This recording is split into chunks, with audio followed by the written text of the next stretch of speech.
Hey guys, it's Julesy and I'm back. I know it's been quite some time and I haven't posted a YouTube video in a couple months, but babes, if you really truly miss me, come on over to the Patreon where I've been posting consistently, having a good old time over there. Don't miss out on the party. But today we're here to discuss Amanda Seales and the persistent narrative that she is this deeply unlikable person. Because, you know, this narrative about Amanda Seales has been around for a long time. Yeah. Amanda Seales got a bad attitude. Yeah. Amanda Seales is difficult to work with. Amanda Seales is just a terrible person. Have you ever stepped back and said, okay, what did I do in this situation that made people feel that way? Do that all the time. Now, this is absolutely no way, shape, or form an Ab and Peach style call out. We don't do that over here. I really don't care for doing content that focuses on individuals, especially when they're not doing any material harm. But Amanda Seales in 2024 has really been tipping over the viral news cycle quite a few times, and you know, my group chats have been lighting up, and I've had these thoughts for a while, and I cannot scratch this itch about wanting to explore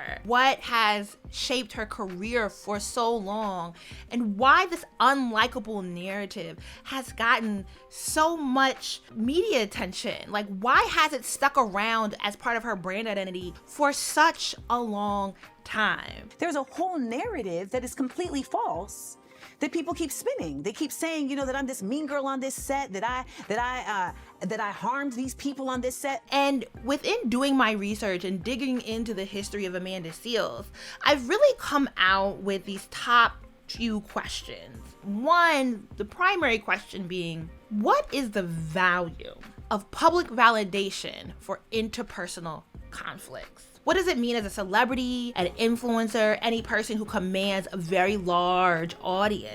In this particular landscape of parasocial relationships and how they manifest in the age of social media that is so enmeshed into our day-to-day lives, what does it mean to continually ask your audience to validate your grievances from intimate, friendly, professional, and business relationships? He would lie to me, like he would say that people weren't coming in when they really were coming in. And I said to Issa, like, I don't know what's going on with your publicist, but like she got something wrong. She got a problem with me. And she was like, that's between y'all. My frustration with Marsha was that she did not take an active role, left the show in the middle of the show.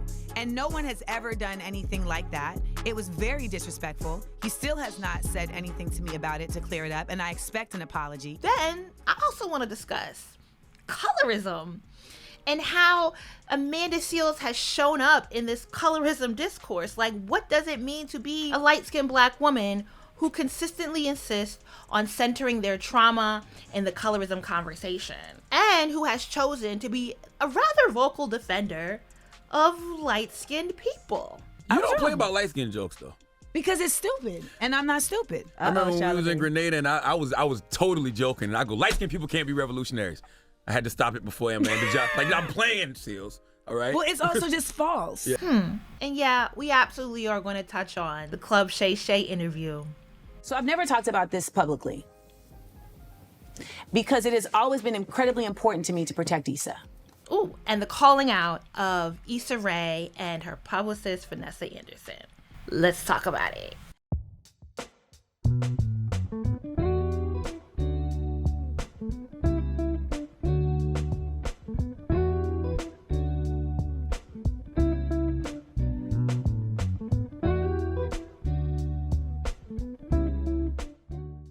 First, we have to start with, who is Amanda Seales? And her resume is absolutely something that should be discussed, because Amanda, by all stretches of the imagination, by all standards, is actually a rather successful Black woman with a long-standing career. Born in July 1981, she has had a lengthy career as an entertainer and actress, first with a minor role in the 1993 movie Cop and a Half. Then she starred or portrayed the character Dionne Wilborn on the Nickelodeon series My Brother and Me that launched in 1994. And then as we get into adulthood, time and time again, Amanda has continued to have enormous access to power and opportunity that most people have been permanently shut out from.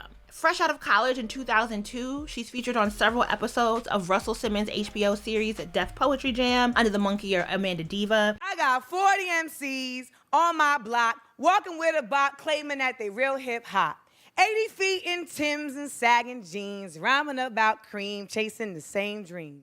She carries that monkey ear on with her as she becomes VJ Amanda Diva, a co-host of the MTV show Sucker Free Countdown. She's also in MTV's Hip Hop Point of View. She's pretty well known in the urban music scene, which is where a lot of my mutuals know her from, as she is working in New York City. And then she makes this big move from New York to LA and lands firmly on her feet, having small roles in Blackish, landing a major role in the HBO series produced by Issa Rae, Insecure. She then goes on to co-host The Real. She's in the See It Loud, the History of Black Television documentary. She gets her own HBO comedy special, I Be Knowin', which is actually good. She's a presenter at the 29 BET Awards. She co-wrote and hosts from her home the 2020 BET Awards. She's then in Prentice Pennies, the showrunner from Insecure, and that's important to note. Brings her back in 2023 to be in the Black Twitter People's History Review, that documentary on Hulu. But as Black people always do, we don't die. We multiply. Intermixed into this, she's co-hosting game shows. She's co-hosting podcasts. She's producing other television series. The girl is working consistently. She's had a very successful comedy tour, Smart Black and Funny. I believe several other ones. I've heard a lot about Smart Black and Funny, and I've heard very good things about her tour. She has an audience, regardless of what people have said who have worked with her personally. Amanda Seales consistently has been able to command an audience who supports her and sells out her shows. She has a lot of positivity, I would like to note, that she could, and I would say should, focus on and maybe make that a bigger part of her brand identity. Now, I personally have not had an interaction with Amanda, but my time in New York City working in the urban music scene does overlap with part of her time in New York City, and I used to be a poster on OK Player. And a lot of the OK Player people have interacted with Amanda, particularly those who were close with Questlove, because she, I don't know if it's past tense or currently, had at one point in time at least a long-standing close relationship with Amir Thompson. And so those who were also close with Amir, Questlove, also interacted with her. She's also had a long-standing friendship with Charlemagne. So those who have worked in urban radio have also interacted with her. Plenty of my friends have worked at MTV. And across the board, it's like a swath of people, you know? All up and down New York City urban music scene, Amanda was working. Like, look at the resume. The resume proves the work was done, all right? And all up and down New York City in the urban music scene, people are encountering her. And you could palpably, can I say that word correctly? Palpably. You could hear it, word on the curb, about how people just plainly disliked her. It was very common knowledge. It was not a well-kept secret. And what does any of that truly matter? Honestly, truly, I can say all that, but what does it matter? What weight does it carry that from 2002 to 2011, Amanda Seales existed in this scene and was having interactions with people where they came out meh about her. They came out not enthralled by her. When you think about it, the urban music scene and the music industry is not a bastion of high morality and ethics. It's like well known that the industry is shady and needs to be taken over. Industry shady, it need to be taken over. It's like rule number 4080. Record company people are shady. Industry rule number 4080. Record company people are shady. Especially in the early 2000s, especially with like all the accusations that coming out about major players from Russell Simmons to Diddy, Charlemagne even. The music scene was just not warm, welcoming, fuzzy. The women nor the men were notoriously kind people. Not a definition I would give any of them. And so why does it matter that particularly in New York, Amanda might have rubbed some people the wrong way, especially when she decides to leave New York, goes to LA into Hollywood, and lands a major role and does very well in it? I kept meeting people that just were like, go. Like I ran into Issa and she was like, there's a community out here, come out here. If Amanda was to give no voice to this narrative, because most of the disdain from New York City and the urban music scene, and I keep hyper-focusing on the urban music scene because that's literally, you have to have worked in that very specific sector to have heard anything about Amanda being disliked, which means a lot of this was just private discussion and at most covert posts on social media where people made jokes about it. But none of this stopped Amanda from continuing to be successful. I went to LA for the first time and I got more done in 1 week than I had gotten done in a year. That makes sense. In New York. And I was like, okay, so maybe you need to spend more time here.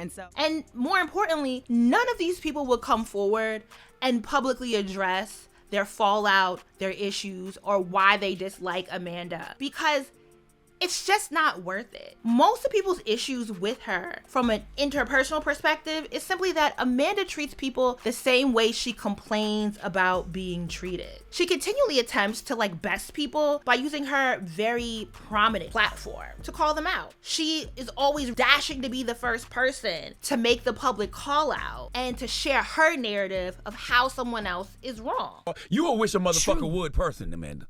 I am a wish a motherfucker would person. Yes. 1000%. So is my mama. Yes, she is. Does everything have to be publicly discussed? Several times over, Amanda has said it herself. If you have my number, why don't you call me first? They are able to access me for clarity. And invite me into their space to say, hey, can you speak to this more? And instead of doing so, they've chosen to simply use me. But of her 2011 Breakfast Club interviews, she continually... I mean, I guess we on the Breakfast Club. This is where the tea spills, right? Right. Okay. That particular platform, Amanda's done a lot of interviews on the Breakfast Club. Every last one of them, she is complaining about somebody. And my frustration with Marsha was that she did not take an active role in bringing me to the crowd with the love that she would have needed to show me for them to show love. She is maligning somebody publicly every time she's gotten a chance to go on one of the largest morning radio shows in the United States. To the effect that every time she's on there, the headline they put up when they post the YouTube clip of it is something about Amanda talking about why she was fired, why she's disliked, why she's hard to work with.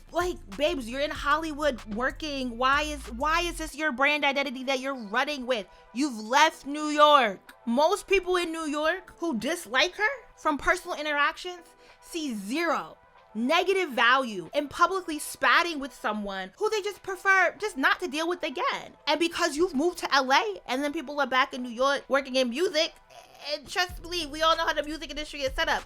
These people are not getting paid too well. They're not doing too hot, girl. You're winning. Why are you still engaging in this discourse about people disliking you or you being difficult to work with? Why is that something you take a hold of and you allow people to identify with you? Because even though he tried it, who's here? There you go. And who's fired? There Who's you go. sitting home watching this right now, seething? I see you, nigga. Mad that you called his name and said he wear a choker. And not only does she continue to hold this on as part of her brand identity, because literally you can go back to her interview starting around 2016, 2017. And this is at the time where Insecure has come out with her first season. She has a significant role as the character of Tiffany, who gets a lot of screen time up and through season 4 of the show. And so at this point, she has what I like to call handlers. She has a talent agent. She should have a publicist. And if not, she has access to the HBO publicist and the publicist for the Insecure show. She is working. She is booking. She is doing gigs. She's doing lots of interviews. Every single interview, part of the headline is why I'm difficult to work with, why I'm disliked. I, for the life of me, just don't understand who on your team co-signed this. Why was this the thing that you wanted to make you seem interesting? You have an Ivy League master's degree in African American studies. You work under, let me not mispronounce this man's name, the man who wrote How Capitalism Underdeveloped Black America, Manning Marable, okay? You have worked with prominent scholars. Hollywood is not necessarily a place of lots of education. You're smart, funny, and black. Why is... my patience, I have no patience, and I have no tolerance for stupidity. So... But it's you got to some people have had different educational levels and some people's brains work differently. My brain works really, really fast, but that doesn't make me better. That just is how my brain works. But if I'm speaking to somebody who maybe that's not their gift, that doesn't make them less gifted. You just have to have more patience. Yeah, you got to be... For all that Amanda Seales has been able to do, there's so many different angles for her for a very long time to have established her brand identity around. I am just deeply befuddled that when you go on YouTube and you search Amanda Seales, and these are interviews that she's doing, she's conducting, not only in the title of the video are we talking about her being unlikable and difficult to work with, but it's a large chunk of the interview topics that she's addressing herself. It's extremely odd choice. And you could, yes, make the case that she was in defense of herself. There's a whole narrative that is completely false that people keep spinning. They keep saying, that I'm this mean girl on this set, that I harmed these people on this set. I just want to point out something very basic. How can I be a mean girl on a set that ain't my set?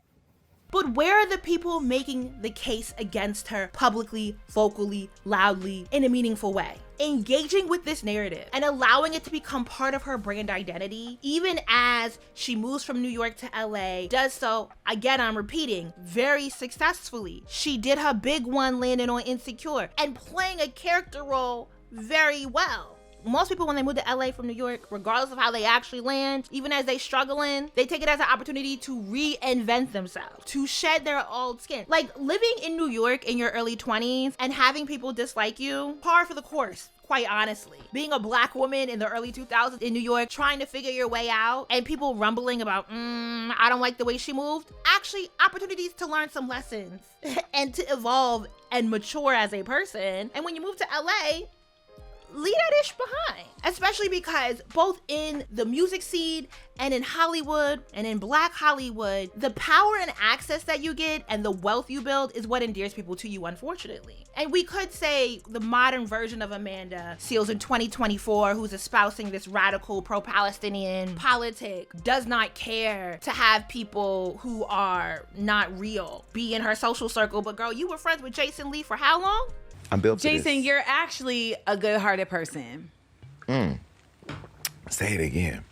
I only say that because I have not been in a good place, and you coming in here, my energy changed. And that doesn't happen if someone doesn't have something in them. So you actually are a good-hearted person. Thank you. You're clearly out of touch. You're clearly delusional. And I don't care, smart people are still stupid and stupid people sound smart. And somewhere in that, you'll figure out which one you are. I mean, I think in part that is sort of the contradiction of Amanda Seales, is the way she presents her complaints about treatment from other people, particularly people of power in Hollywood, and the rooms that she is or isn't invited into and honored in, because her complaint really is about being honored, not so much about being invited, if you listen a little closer. Because the industry I'm in does not recognize me, which is largely in part why I realized like I need to shift out of this industry. You know, like I don't get invited to Essence Women in Hollywood. I've never been invited to the NAACP Image Awards. I've been nominated for an Image Award. Never been invited to the NAACP Image Awards. Never been honored at Black Girls Rock. Like I've hosted these events, you know what I'm saying? I literally hosted the BET Awards in 2020 in my house, and I was not invited to the BET Awards since. So I just want to thank y'all for always reminding me that I really am valuable, because the game and the industry that I've been in has never let me know. I think Amanda contradictorily wants to be real and knocking down walls, doing whatever, and having things go the way that she believes they should go. I'm a very direct person, and I'm not afraid to tell the truth. And we live in a society right now that is just not for the truth. And it's become a thing where, like, if you tell the truth, you're considered not nice. You know, and so I've kind of had to just decide, like, well, then I'm just not gonna be nice. If that's what nice is, I'm not nice. I'm kind. But also deeply wants to be included with these institutions of power. So apparently The Real, in their finale episode, did promo. I am not featured in this thumbnail, and I am not featured in the farewell episode, apparently. I'll have some things to say about that. Kind of a contradiction, babes. She has this fallout with Deezus. She has a fallout with some boyfriends she's dated. I didn't really care. Like, girl, that was just too much. I'm okay. I'm gonna talk about Deezus because I know that man in real life. I've heard his opinion on this side of things. But Amanda is back on Breakfast Club doing 5011 more interviews with Charlamagne, DJ Envy, and Angela Yee, and consistently addressing fallouts and beefs with various people, with various boyfriends, and also demanding that people apologize to her, which she did to Deezus. She's lamenting, maybe a year after the fact on the Breakfast Club, this fallout she has with Deezus that occurred at one of her sold-out New York City tour stops for her Smart Black and Funny tour, where she gets typically prominent people. She gets a whole slew of great people to participate in this game where she quizzes them and crowns one person at the end of the night Black Spur. Now, it is important to note, people is not getting paid. This is a profitable venture for Amanda Seales. She is not paying people. I don't know that she ever has paid people to show up, let their faces be on the flyer, help her make money, help her sell tickets for this Smart, Black, and Funny tour. Jesus? You better knock it out the park. Or else what? I don't get money if I win the shit. Like, nigga, relax.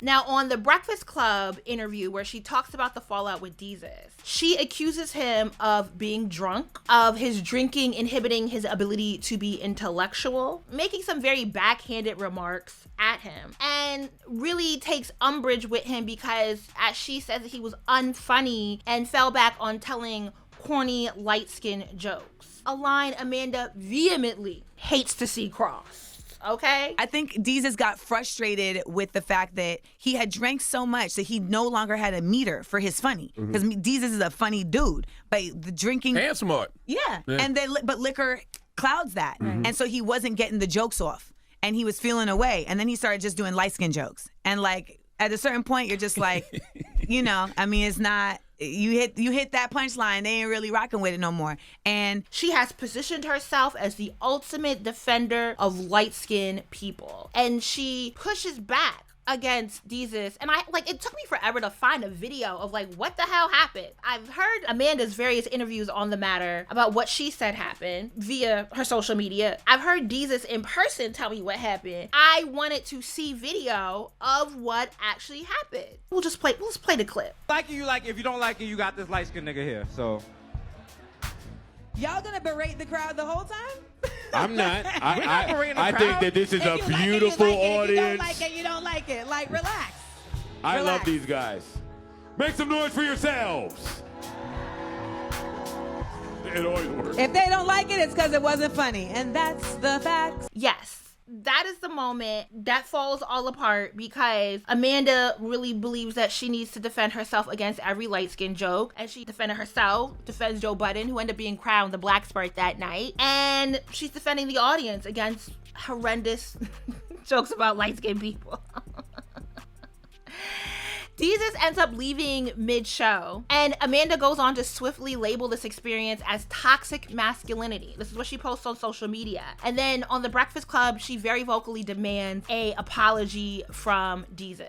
He left the show in the middle of the show, and no one has ever done anything like that. It was very disrespectful. He still has not said anything to me about it to clear it up, and I expect an apology. She also will respond to people in comment on Instagram, tagging Jesus and say that, you know, he needs to get some class and respect for this fallout from the Smart, Funny, and Black tour. And it's interesting because when you go to look up on social media, like, yeah, various Black media websites repost it because what Amanda does is also post like a clip because she has video episodes. At this time, IGTV is popping. Wow, throwback there. But she posts to IGTV. She teases a highlight reel that shows the fallout with Jesus, and it's really not a whole lot. It really is like a few short clips and more of Amanda kind of opining about how she feels about Jesus at this point, which is consistently derogatory. Like, I get it, but also like, does it have to become this bigger issue? And because of that highlight reel, news stories then pick it up. But I really I'm like, this is a sold out tour. I know people are going. Like, where is the social media discourse about people's opinions on watching this happen in real time? Where is the subreddit about this? You know, the only subreddit about it is when a couple months later to a year later, I really feel like it was, she's on the Breakfast Club talking about it. I could not find much discourse receipts from this being a big topic on social media. And then ultimately, you come back with a version of the question that I posited at the beginning of this video. What part of this particular interaction is worth publicly sparring with Amanda over? In an evening where Joe Budden wins the Black Spurt Award and is highlighted as having good behavior, and Amanda is ultimately going on social media and on radio to be the defender of light-skinned people, what value is it for Jesus to respond? For him to make a case of it? Why bother? Is ultimately the biggest question. Amanda's hang up about light-skinned jokes and feeling like she truly needs to be Captain Save-A-Ho of light-skinned people and their cause and plight in the landscape of Black identity. It's just a really odd position to take. I think some people don't like me because I'm very light-skinned and they feel I have no place to speak about the Black woman experience or about the Black experience or to the Black experience. Odd position at best. Offensive at worst, and it definitely tips over to the worst side a few times. Amanda, again, Ivy League degree, African American studies, very quizzical take on colorism. We could list a few things, and I will here. She has gone out of her way to publicly dismiss somebody like Wale's claims of colorism against his career, posting to her IG stories, typically taking screenshots of her IG stories and posting it to her timeline. She calls out her followers for making light-skinned jokes. I mean, think about how wildly inappropriate, disrespectful, shady, and shitty it is when niggas say things like, oh, I don't like dating dark-skinned chicks. That shit is not okay. It is not okay because colorism is a real thing where people with darker skin feel the effects of racism oftentimes in ways that people who are light-skinned may not feel it. That is a real thing. It is also a real thing for light-skinned people to feel marginalized and not as accepted by their darker-skinned counterparts because for some reason they think that that privilege that they get is something that they are choosing to get as opposed to that's given to them by a leftover colonial racist structure that seeks to continue to create divisiveness between Black people. How about we stop doing that? And I'm here to say, as a light-skinned person, I do understand how consistent jokes about you being light-skinned and who light-skinned people are can be annoying. But have you read Toni Morrison's The Bluest Eye?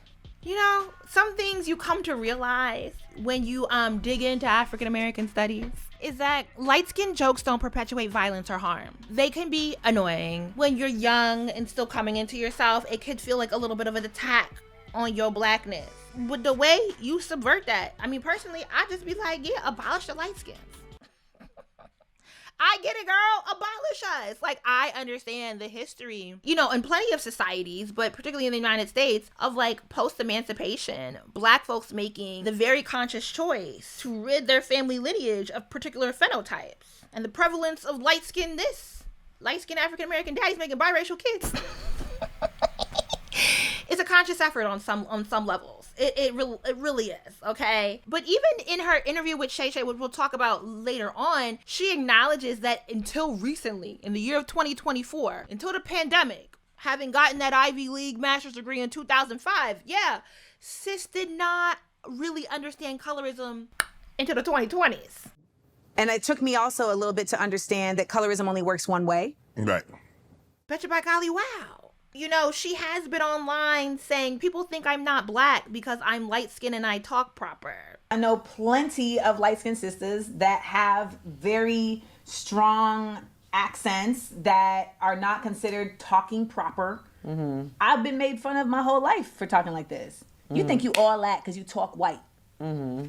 Ta-da! The light-skinned part, I think, is an element for some people, but I think on a general basis, it really is because I don't necessarily present to everybody in a way that they consider to be like authentic Blackness. She's posited that there's no privilege to having access to backwards men because, you know, you have to denounce the fact that you have light skin privilege. You and I do. It might not function in the same way that other privileges do. People get mad. They're like, Amanda Seales needs to acknowledge that she has had light skin privilege. She needs to acknowledge that. And I think that there's something we need to acknowledge about the fact that, like, if you think that there is privilege to, like, I've heard darker skinned women say, like, you know, all the Black men are checking for y'all and they're not checking for us. Let me tell you something.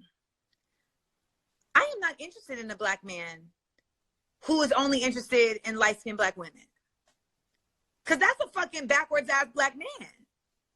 So, like, there's no privilege in having access to a bunch of backward ass niggas.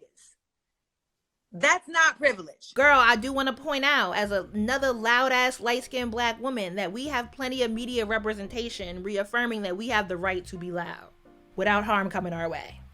All right? The boldness is a byproduct of privilege. Let's just be honest about that. But we can quibble over all these little ha-ha, key moments, and I'm sure some of y'all gonna want to fight me about my take on them anyway. Go off in the comments, girl. But on a more serious note, coming after I Heart Erica, do y'all know who I Heart Erica is. Somebody definitely worth looking up and getting familiar with their work. A racial, social, gender, justice educator, an advocate for Black queers who has long-standing been doing the work publicly, privately, community center-wise. I Heart Erica posted something on social media, both on Twitter and on her Instagram, about commentary on Beyonce and colorism. And Amanda comes for her, telling Erica to cut the shit. Wildly inappropriate way to engage with someone who then informs you that you should reconsider the harm you've thrown their way by sticking your audience on her over discourse from a dark-skinned Black woman about how colorism functions, how she understands intimately how colorism functions. The interesting thing is, I can find the screenshot of Amanda being dismissive, derogatory, and demeaning to Erica about this colorism discourse because she does not understand it. And I cannot find an apology. This would be a great place to start, Amanda. If you haven't blocked me yet, babes. Apologizing to I Heart Erica 11 weeks later would be a great place to start. Not only does Amanda have juvenile and serious lapses in judgment around colorism, but some of her defenses of men are also quite curious. She has a sort of back and forth take around Jay-Z's Capitalism when people are calling him out for buying stock in the NFL after the fallout with Colin Kaepernick, him diffusing what was a rather effective protest happening amongst NFL players. Amanda admonishes the public about the difference between selling out versus buying in.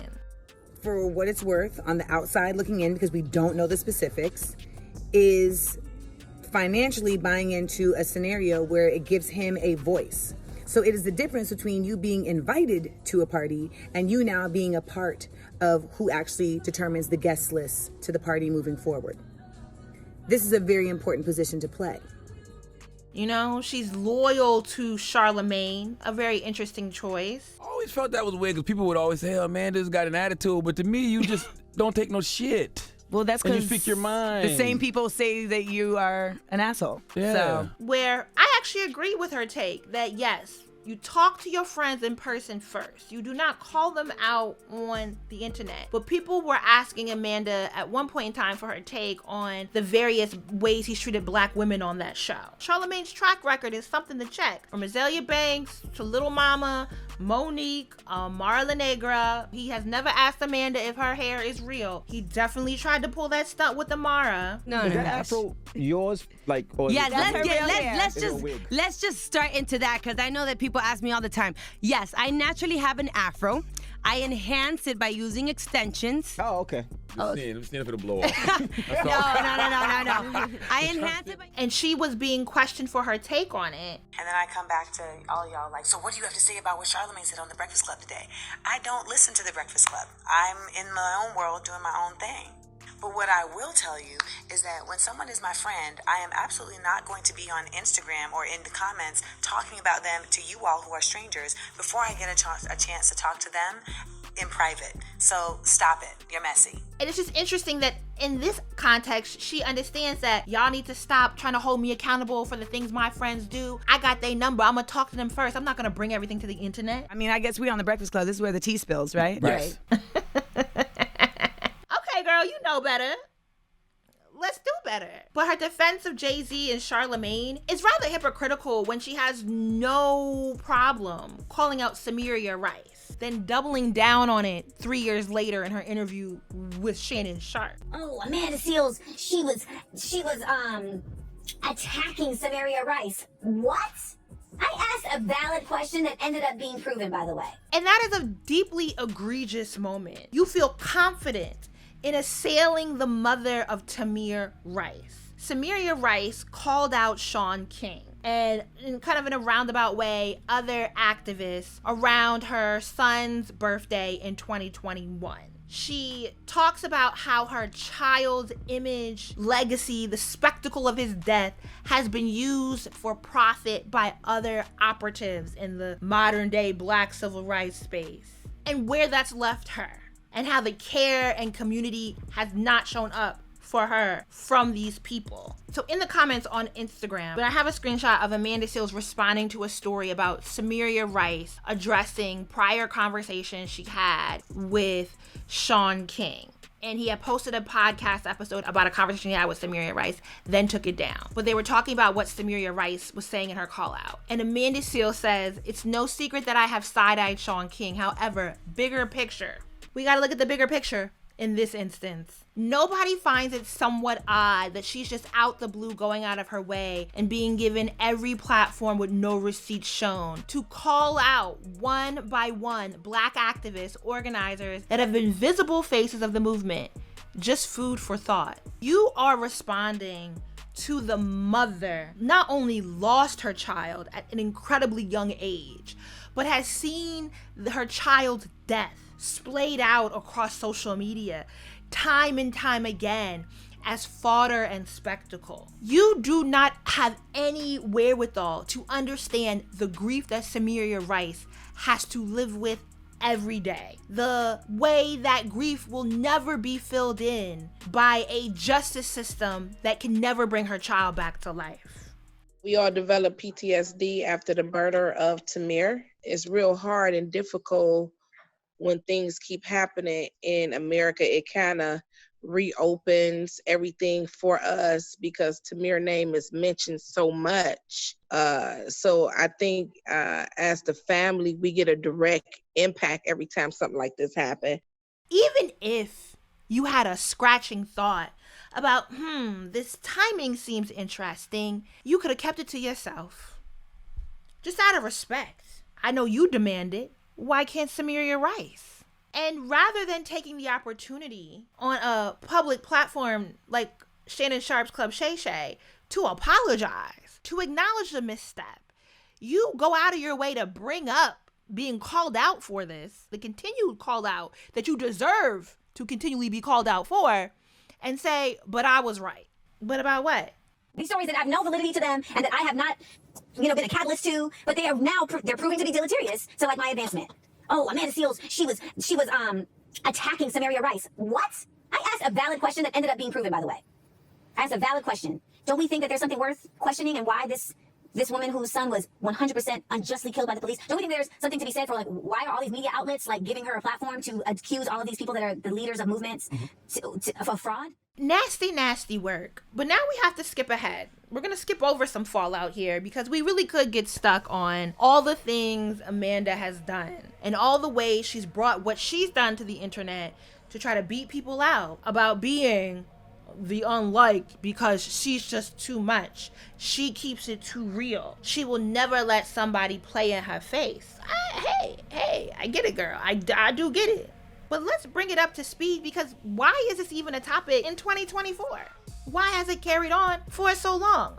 Well, besides the fact that Amanda's constantly bringing it to the internet, well, it's not besides the fact. That is the fact. Because again, at March 16th of this year, Amanda posts to her Instagram that Black spaces in the industry do not recognize her, and the industry has never let her know how valuable she is.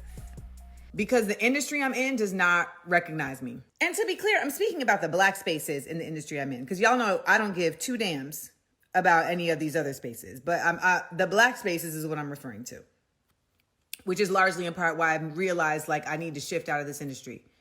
I don't get invited to Essence Women in Hollywood. I've never been invited to the NAACP Image Awards. I've been nominated for an Image Award. Never been invited to the NAACP Image Awards. Never been honored at Black Girls Rock. I've hosted these events. You know what I'm saying? I literally hosted the BET Awards in 2020 in my house, and I was not invited to the BET Awards since.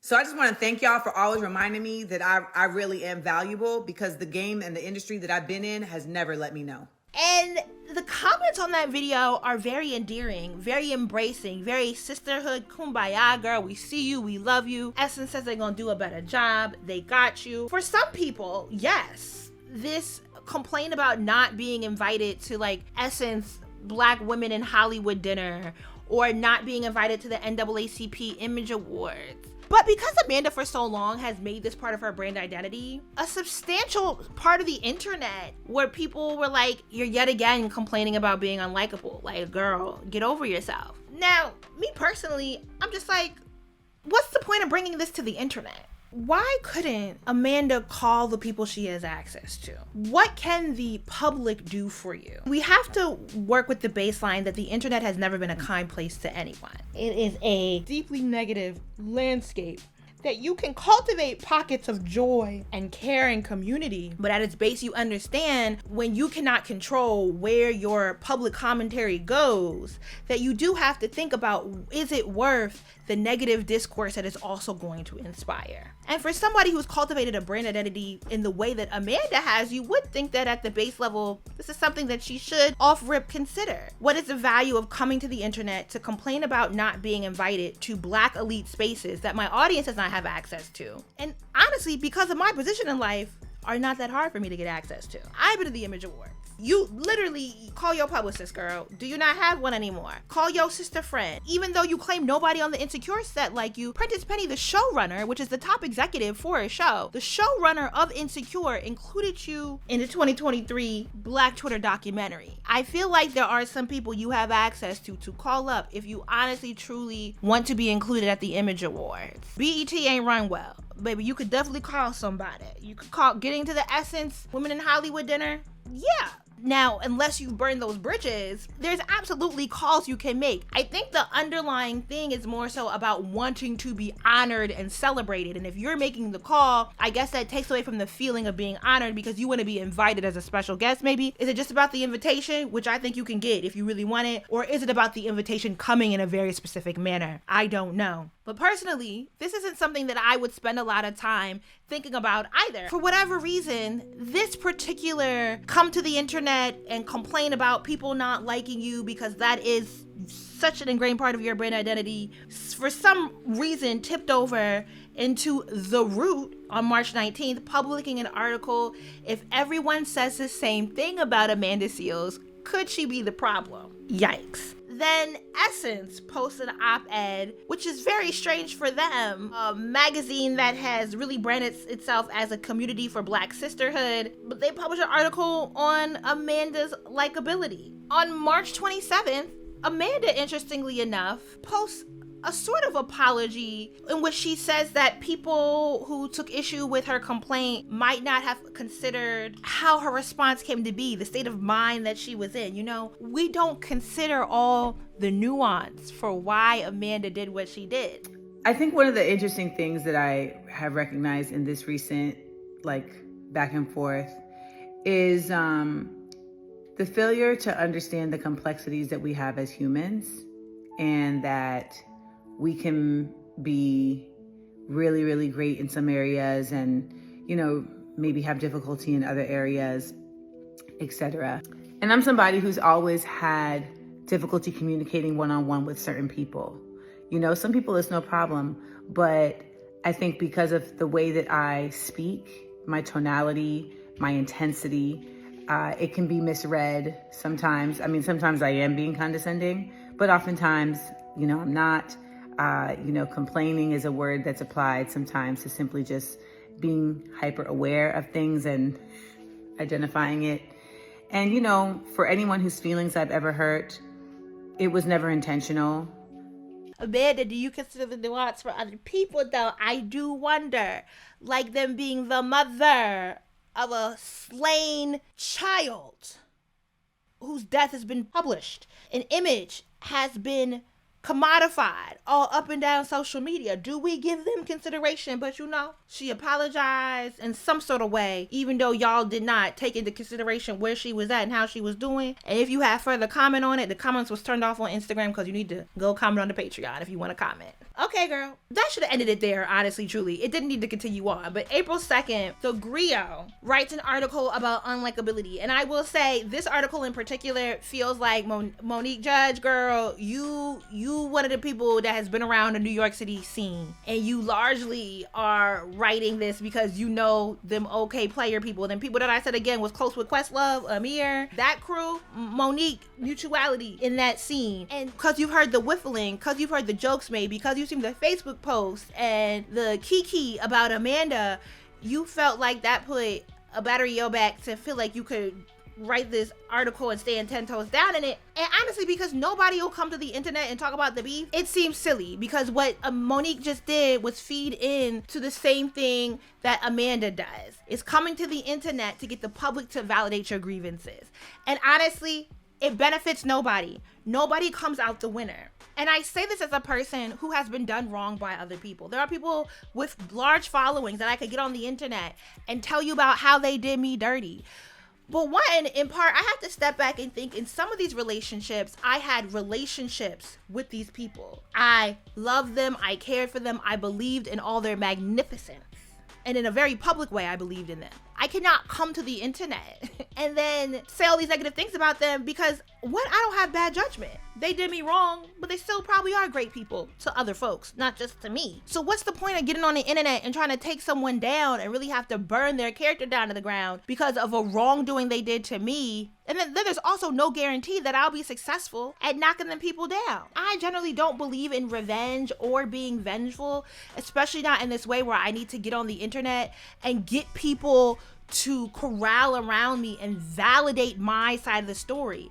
Because in trying to usher in people on the internet and people who do not know you, who do not truly care about you, who do not and cannot truly invest in you in a meaningful way, trying to get them to co-sign your feelings also means you open up a large swath of the internet to picking apart why you're wrong and picking apart very vulnerable and nuanced moments of your life because it just don't make sense to them.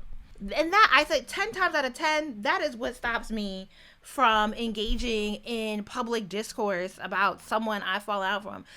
In part one, I trust my judgment of people. And I'm not availing myself to this idea that in order for me to say this person is evil, I then have to also acknowledge that I made poor choices. You did the wrong thing, not me. So I just don't even need to talk about it because, I believe in karma. So I believe, what people do will come back to them tenfold over. But also, I believe in the idea that it's okay to be the bad guy, to be the villain in other people's stories. And sometimes that means that you have to allow people to exist with their idea of you because there's nothing the internet can do to change that. And everything doesn't have to be you trying to beat folks to the internet to make sure that you can tell the internet that you're not the villain. You're not the bad guy. And some of them people who see you as the bad guy in their story need to be left behind with no access. Because even though he tried it, who's here? There you go. And who's fired? There Who's sitting home watching this right now, seething? I see you, nigga. Mad that you called his name and said he wear a choker. And the constant talking about it, the constant coming to the internet, the constantly reaffirming the story because you believe you are in defense of yourself is continually giving people who should no longer have access to you, it's giving them access to you. Essence canceled on her 3 hours before an interview. She comes to the internet to let folks know that they can join her Patreon so she could talk about her feelings because what they did was incredulous. Well, I was supposed to be interviewing the CEO of Essence Magazine today, but in pure Messence fashion, they canceled 3 hours before the interview. Yes, even though I invited her to my home. So that is not going to stop me from still doing the episode of Small Doses Podcast, Side Effects of Clearing the Air, and also giving some insight into how we got into this quandary. So if you'd like to be there while I record the interview live, then you can join my Patreon. Even though Funky Deneva gives her grace when she cancels on him hours before the show because she doesn't like the way the comments are going. Unfortunately, guys, Amanda canceled. At about 7, Amanda called and, she was just very apologetic. And she said that she didn't feel comfortable doing the interview. Or I asked her, I said, hey, girl, what's going on? She said, hey, Quentin. She's like, it's Amanda Seales. She's like, listen, I really don't feel comfortable doing the interview. And I said, oh, that's unfortunate. Why so? And she said, well, she's like, I was reading the comments and I just don't feel like it's a safe space for me. And I said, well, I completely understand that. And I said, I want you to know that I had nothing but good intentions and I didn't plan to throw you any curveballs or anything like that. And she said, I appreciate that and that's fine, but it just still doesn't change the way that people will be coming at me And I said, you know what, Amanda, I totally understand it. I get it. I've been there before. I completely understand the angst that you're feeling or the reservations that you're feeling. Even though they come back around and they do a collab video on Project 2025. Kudos to them. But constantly seeking the internet's validation for your grievances puts you in a position where people are constantly able to measure your consistencies on how you demand to be treated and how you then treat other people. And the contradictions can be glaring, but why do people even have the opportunity to hold that against you? And then we get to the Club Shay Shay interview. Shannon Sharpe, by all means, successful, but not a good journalist. And you could watch any interview to understand that what makes a good Shannon Sharpe interview is not Shannon Sharpe's preparedness, because that man don't prepare for a thing. He reads the cue cards his interns and assistants put together for him, and that's about it. He does not know how to carry an interview. But Monique and Cat Williams know how to carry an interview and know how to make somebody else's lapses work in their favor. Amanda, on a podcast that continually goes viral, that has hit after hit of notable, controversial, people want to hear what's going on with them celebrities, and Amanda gets pulled in because of the hoopla that has bubbled up over her being unlikable after she came to the internet to complain about not being included. And I'm not saying it's wrong, right? Because I understand that if there's an exclusion happening in a particular way, talk about it. I talked about sexual discrimination in the natural hair community, but I talked about it and I pieced out. We not gonna keep going back. And baby, if anything, I could talk about some fallout in the natural hair community. I really could. But what's the value? Because then I have to hang myself out to say, hey, do you believe me or not? And allow people to pick me apart before they decide whether they believe in me or not. Yeah, baby. Who wants to put their mental health through that? Absolutely. The call out ain't even worth it. 10 times out of 10. Not even worth it. But Amanda gets to this Club Shay Shay interview and just bemoans every single person she has interacted with. From her time on My Brother and Me, to her time in undergrad, to her time in New York City, to the serious radio show she got fresh out of college, to her time in radio, to her time at MTV, to the serious radio show she got again because of Kevin Hart. Nah, wasn't that great. It didn't really need to do what it do. Kevin helped me, but I don't really fuck with him. But I think he's great at what he does. I know he's an extremely hard worker. He puts a lot of time into his craft, and he's built a platform that tries to elevate people.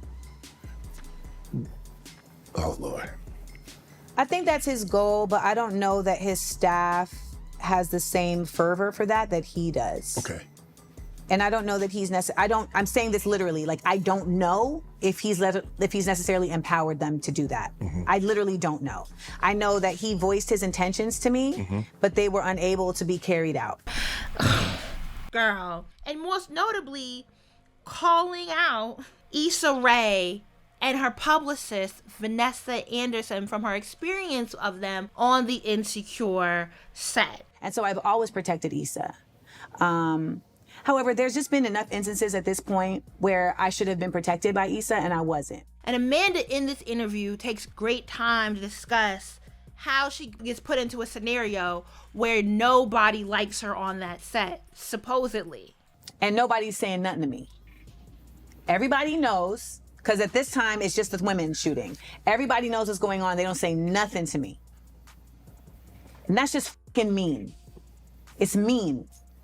They don't say nothing to me. And let me tell you, from the beginning, I've been trying with these ladies because I want to make community everywhere I go. I done invited them to my house. They didn't come. I brought them gifts. They said thanks. I tried to plan a retreat. They said we don't want to go. You know, I created our group chat for the show. I created game nights for the show. Nobody participated.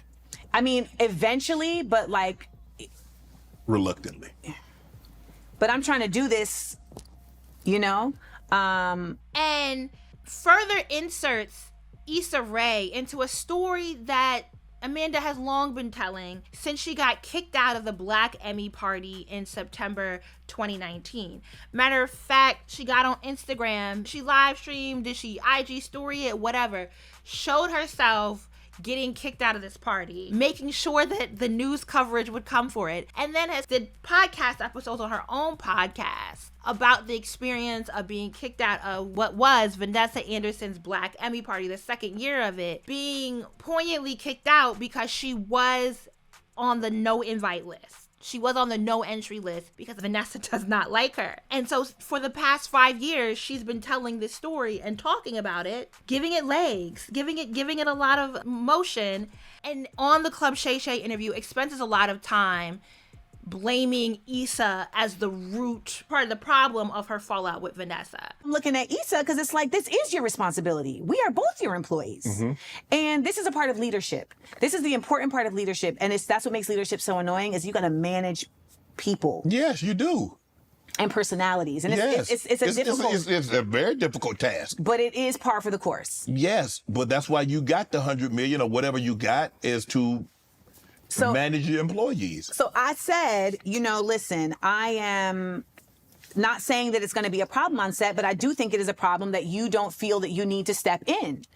And she was like, well, then we just have a difference in opinion. Like, this is between y'all. This is between y'all. I don't disbelieve Amanda at all about her interaction with Vanessa. Okay, you take the call. Hello? Hi, Amanda, this is Vanessa. I just want you to know that, so none of this has anything to do with Issa.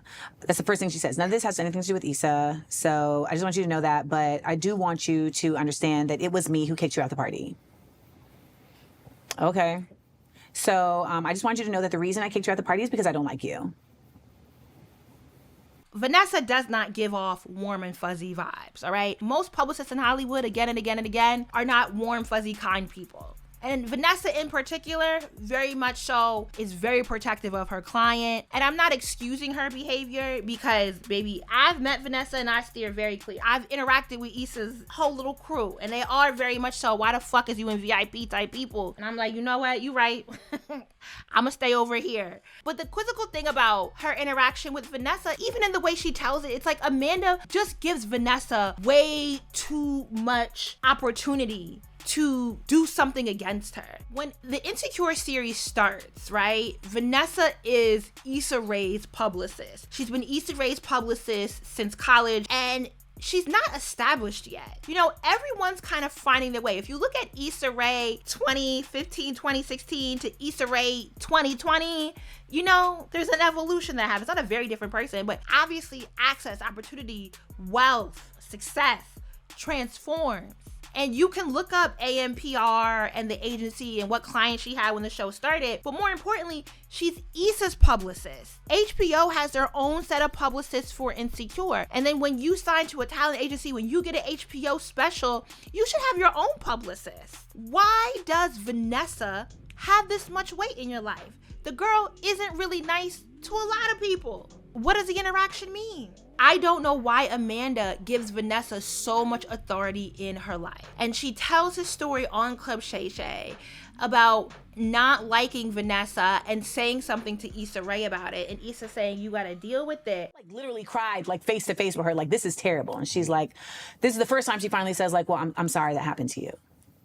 It took 3 conversations. Mm-hmm.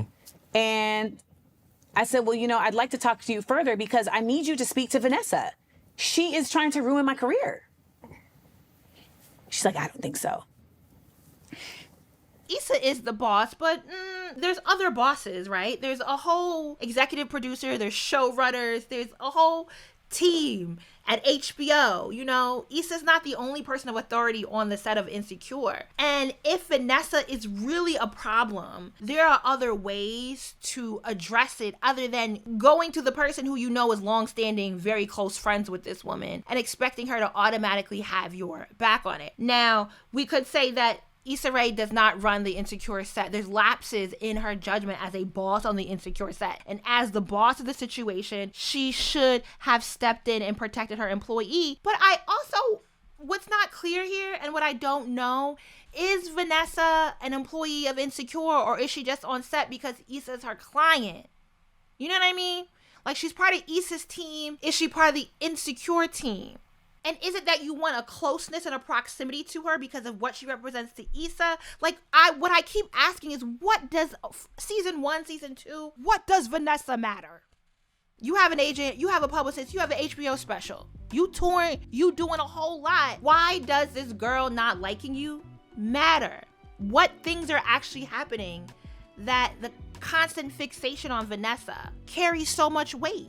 2-3 years in, we get to the 2019 Emmy party. And at this point, there has been several encounters with Vanessa, complaints to Issa about Vanessa, and now you know for a fact that Vanessa does not like you. And then you try to go to her party.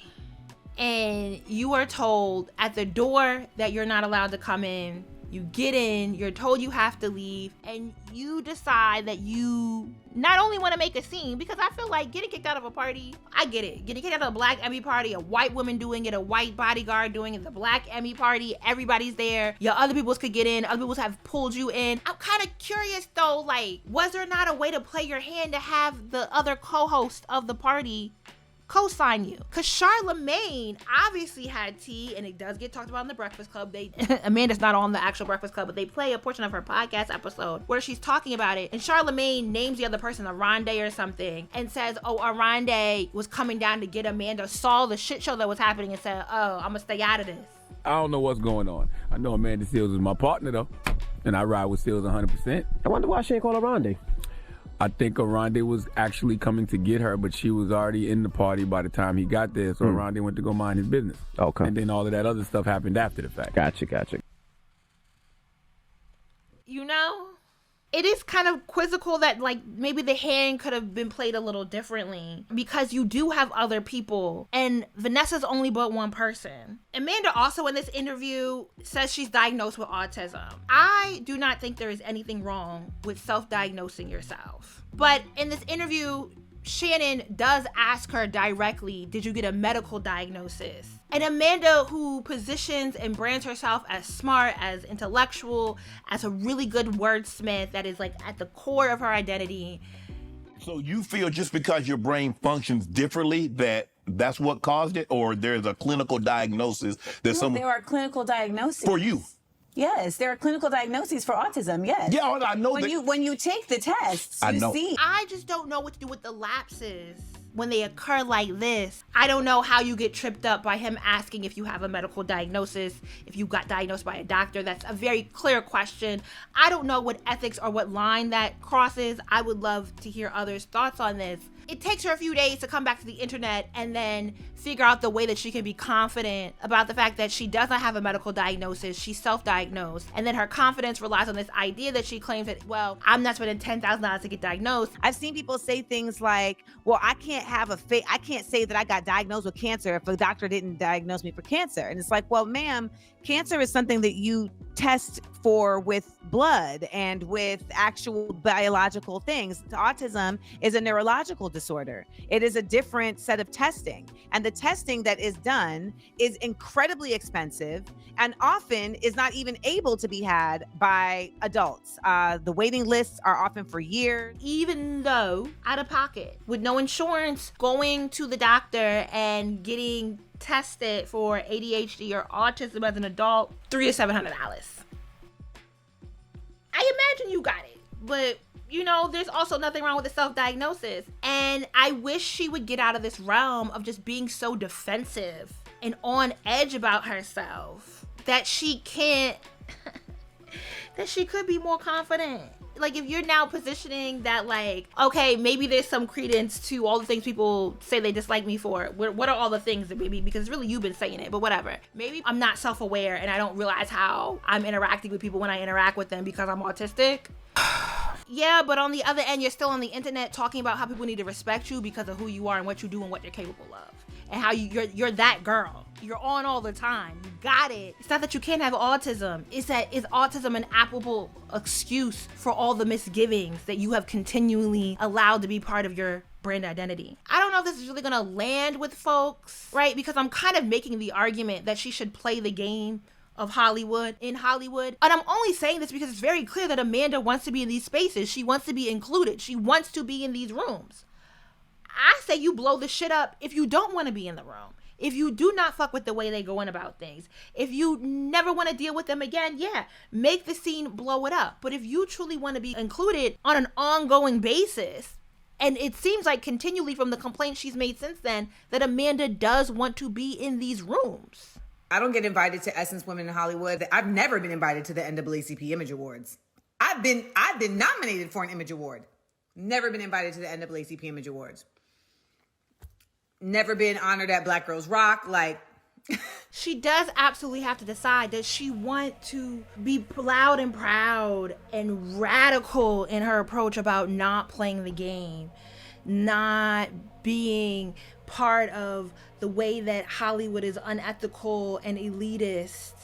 Or does she want to be included? Does she want to be in the rooms, honored and revered in a specific way? I think she just has to decide. I wish she did not spend so much of her Club Shay Shay interview going through this list of people that she's had fallen out with and giving intimate detail that the public truly can't do anything with. Who are we? What power do we have? And now what? When she talks about Issa setting up a call with Vanessa, she don't want to talk to Vanessa at that point. Push and you prod and you give this person way too much influence in your life. You finally get them to have this one-on-one with you, and then you don't want it, and you still want to come on 5 years later and tell a story, and nobody's telling their side. Which means it's just left to you to constantly defend yourself because you've put it out there. I think you should put a moratorium on people being able to ask you questions about these things. Because, like, let's just move on. Because every time Amanda Seales tips over onto the internet, now this sort of history comes up with her. You know, when she gets on the internet in a now deleted post to talk about her opinion of Kamala Harris, she positions herself as someone who met with Kamala after Kamala summoned her and told her to her face that she is talking out of two sides of her neck. When I met with Kamala Harris, after she summoned me, I said to her straight up, you talk out two sides of your neck and we don't know what you're talking about. I wouldn't be surprised if it's Kamala Harris who's trying to shut me the fuck up. Because I told her straight up that I feel like she is disingenuous in her messaging. I mean, at the core, Amanda, your messaging isn't wrong. Politicians deserve to be critiqued. Kamala's identity does not save her from being pushed by her constituents. For us to keep their foot on their neck in loving, caring, compassionate way though, but to be critical in a mindful way, demure even, about the change we hope to see, but you position it a certain way. And so then you have to double back and claim that you misspoke on how you met with Kamala. In a recent podcast episode she posted today when I was doing my research, because I wanted to make sure I dotted all my I's, crossed all my T's on this one, and I watched a recent episode and she was like, oh yeah, I misspoke on how I met with Kamala. I said some things wrong. We actually do journalism that asks for clarity, that gives people space to explain before judgment. Not just because it's responsible journalism, but also because it's mature and kind. And like, for instance, like when I spoke to Kamala Harris, right? I spoke to her in a mature, kind fashion. I was respectful and kind because I was raised right. But if I'm being honest, I misrepresented how we spoke to each other in the video that people keep showing because I was so frustrated and angry about how people were talking about me. And that's my fault. That's my fault. I gave them that representation to use. It's my fault. But she was then upset about people who critiqued the call out she did of Kamala and was upset that these people, D.L. Hughley, Yvette Nicole Brown, some other folks, Ricky Smiley, did not pick up the phone to call her first. They are able to access me for clarity. And invite me into their space to say, hey, like, can you speak to this more? And instead of doing so, they've chosen to simply use me. And then did not respond to whatever her invitation had been for them to come onto her podcast or her platform and talk about it. But she was going to stop doing commentary as of today, stop doing commentary without reaching out to people first. And we'll see how it goes. But I wonder time and time again, why put yourself in this position for people to have the ability to talk about you in this manner on the internet? You know, some choices she made are hard to understand. And these choices are so public, are so loudly promoted by her on the internet. I'm again and again and again befuddled by the way Amanda Seales has chosen to build her brand identity. You know, I say that she has to choose about whether she wants to boast about not playing the game or be able to decry not being included in certain spaces. That choice has to be made, and its most biggest contradiction is highlighted in her relationship with Jason Lee, who represents some of the worst of Hollywood and entertainment industry. Historically, this is not a man who cares about the people. More, you do a show called Keeping Up with the Kardashians, then be mad when we keep up with you. What the you want?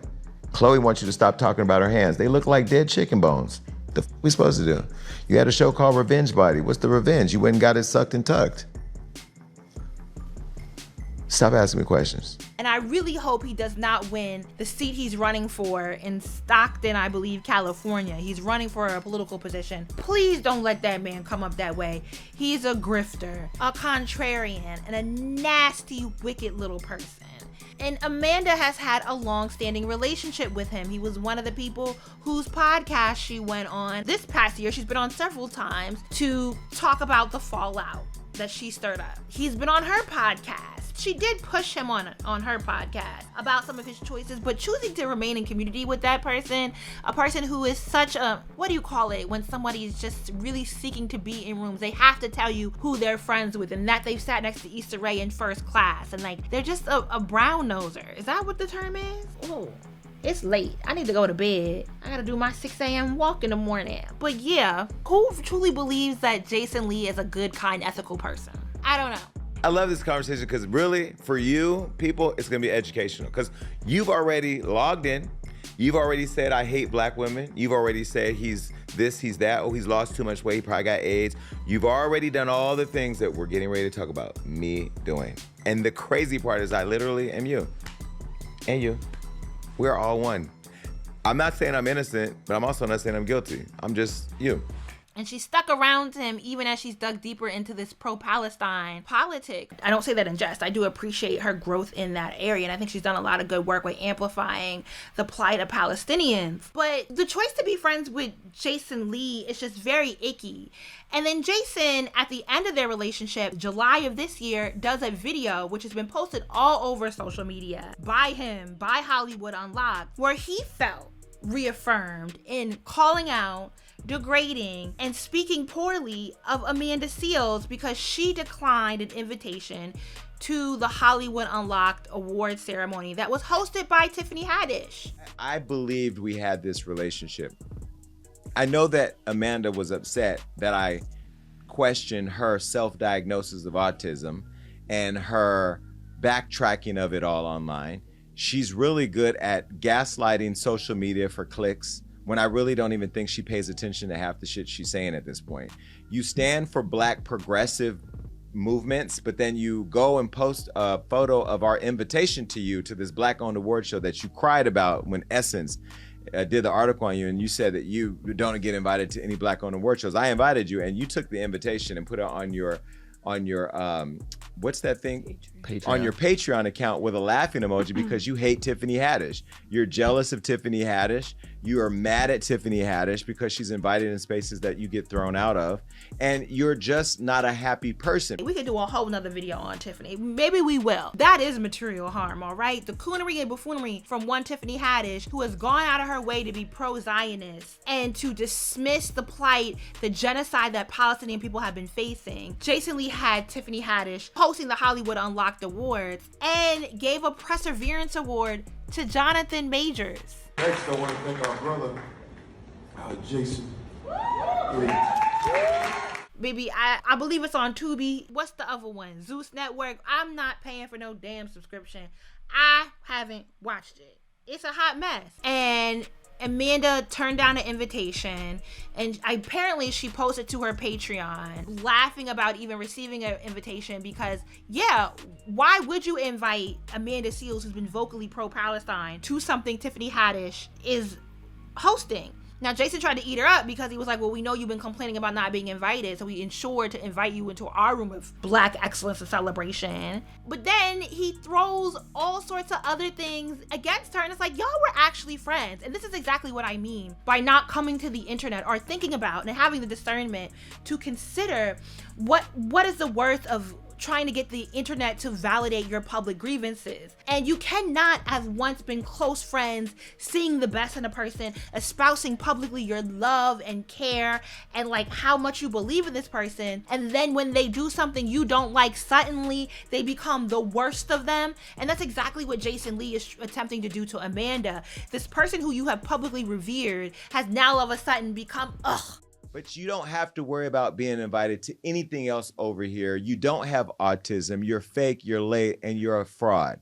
And so when you get mad at people for getting mad at you, just understand that everybody don't have the right barbecue sauce to come to the picnic. And your potluck dish is nothing but potato salad with raisins. I'm looking at a Black woman who is angry, who is mad, and who is losing grip with reality, because she's caught up in her own shit. And people aren't gonna tell you that because they're afraid of your rant. I will rant, go back and forth with you day and night. But unfortunately, I'm running for office so I can change the communities that I wake up in while you just go to your TikTok and tick your life away. And you promise that you will go back and forth with her on the internet. You will drag her through the mud. You will beast her. You will do worse than she does on the internet. You more ridiculous than Amanda. It's unfortunate that again and again and again, how many times have I said in this video, that Amanda Seales has chosen to allow her unlikability, the supposed difficulties people have with her, working with her, for it to be such a strong part of her brand identity that she herself constantly reaffirms in interviews. There's a whole narrative that is completely false that people keep spinning. They keep saying, you know, that I'm this mean girl on this set, that I harmed these people on this set. It's just so unfortunate that that has so much legs, that Jason Lee can do something deplorable and there's no real pushback against him feeling this comfortable attacking a Black woman on the internet.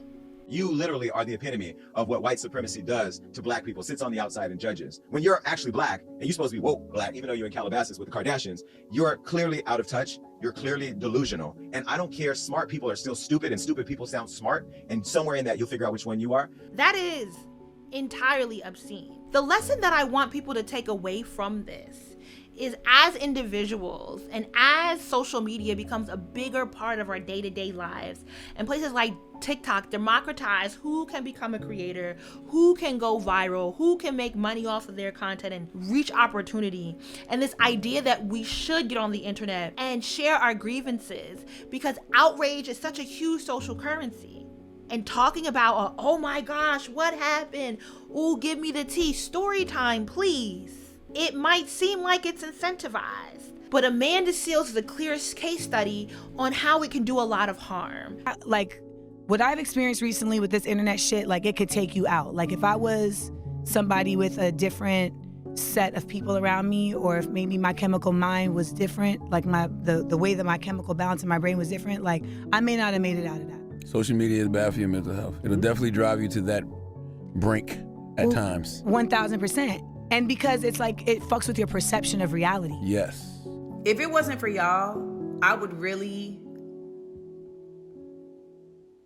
If it wasn't for y'all, I would really think that I ain't doing shit. At this point in her career, with all her success, Amanda Seales should not be fighting for her life to defend who she is as a person. I think there's still opportunity for her to drop the unlikability, disability talk and never discuss it again. Leave it alone.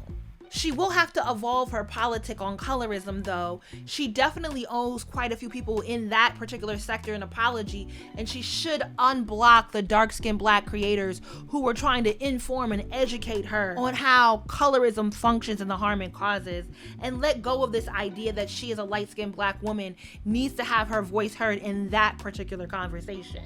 There's definitely some work to do. You have access to the books to read them, and I know you got that. That is one thing that if I was going to critique her on, I would firmly critique her on the position she's taken in the colorism discourse. But Amanda, overall, is a very good case study on why we should rethink the incentives that we think the internet will provide on coming to the internet with our story times, of talking about our fallouts with other people, and setting ourselves to be picked apart for the choices we've made in life.